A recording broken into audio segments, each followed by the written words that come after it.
Hi, I'm Paul Battaglia, and this is section 8.2.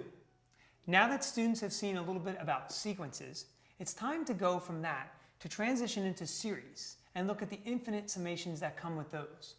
So the essential question we would like students to be able to answer at the end of section 8.2 is, what is an infinite series and how do we determine the convergence of one? Now, this is the first time we get a chance to really dive into the geometric series specifically. So what I love to do is I love to take something like example 1 and actually do a lot with it. I'll show students on the board actually what is figure 8.6. And figure 8.6 basically shows a 1 by 1 square chopped into a bunch of different parts. And likewise, they'll see a sequence that goes along with it. It'll say 1/2 plus 1/4 plus 1/8 plus 1/16. See, what happened was the square was cut in half, and then each succeeding piece was cut in half. And I'm going to ask the students, what kind of generalization do you think we can make from this? Then the other thing I'm going to show them is another sequence without a picture.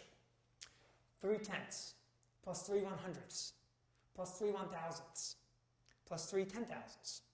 And again, I'll ask the students, what kind of generalization can we make? And do these two things have anything in common? So first off, the one thing that I really hope that they pick up on is after our discussion in section 8.2, I really want them to be able to tell me that these are geometric series. But then I want them to look a little bit further. And specifically with that square, I want them to try and find out, or at least say, hey, you know what?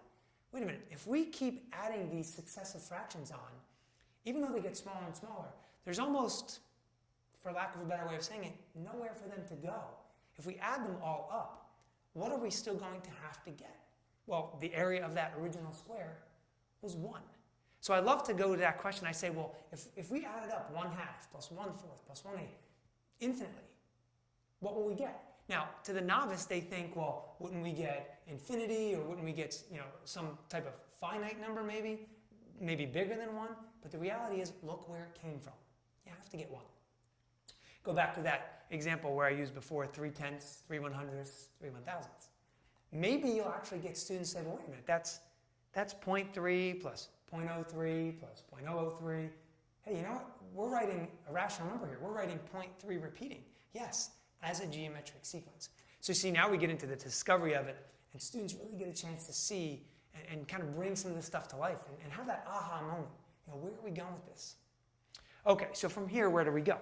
Well, with geometric series clearly is a big thing to talk about. So we want to talk about its convergence. So we'll try and see if students can figure out that what we're really looking for when we try and determine the convergence of a geometric series is that formula, A over 1 minus R. But I want them to pick up on the idea that R has to be something very specific. So eventually we'll get to the point where we talk about exercise number 94. Great exercise. It gives students the quantity of pi over e to the nth power, a geometric series. And we ask them, does it converge? And then eventually, even if we plot these out, see, if they see things numerically and analytically, maybe if we plot these terms out graphically, they'll see that in that specific case, the terms kind of take off. They don't settle down. And that's because our common ratio is bigger than 1. And that's what we're obviously looking for. So there's a lot in this section. Take your time, navigate through the examples, and see how you'd like to present it. As I said before, I love the way to begin the class of trying to get them to discover the connection between a geometric sequence and a series. Now, let's look at some common mistakes that students tend to make in this section. First and foremost, let's talk about that common ratio. See, what we need is, for a geometric series to converge, the absolute value of that ratio must be less than 1. So what that means is we see students a lot of times when they go to find the sum of that series actually use the absolute value of R instead of the value of R itself. So look for that. Also, by default, you'll see students sometimes use 1 in the numerator. And what they're doing here is they're just kind of assuming that A, the first term of the sequence, was 1. And in reality, it could have been anything. Go back to the warm-up from before. The first term of that sequence was 1/2 or 3/10. Those are the kinds of numbers that they should be looking for. So point that out.